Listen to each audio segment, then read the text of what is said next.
I love you అని ఇప్పటిదాకా మీ అమ్మాయికి చెప్పలేదు. ఐ లవ్ యూ అని చెప్పలేదు. ఇప్పుడు మీరు ఒప్పుకున్నారనుకో, ఐ లవ్ యూ అని చెప్తాను. మీ అమ్మాయి నాతో ఐ లవ్ యూ అని చెప్పి చెప్పలేదంటుంది. నాకు ఇప్పుడు ఏం చెప్పాలో ఏం చెప్పకూడదు అస్సలు అర్థం కావట్లా. సో ఇప్పుడు మీరు ఒప్పుకుంటే ఐ లవ్ యూ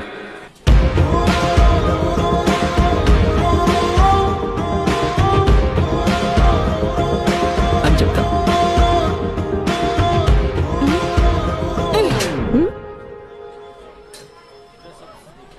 అయినా మా అమ్మ ముందే ఐ లవ్ యూ చెప్తున్నావేంట్రా?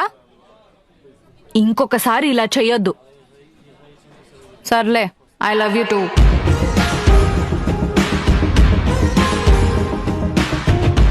చూడమ్మా, కొట్టినా కూడా ఏమనట్లేదు. ఇలాంటోడిని పెంచుకుందామమ్మా. ఇలాంటోడు దొరకడు. నా మాట వినమ్మా, ఒప్పుకో అమ్మా ప్లీజ్.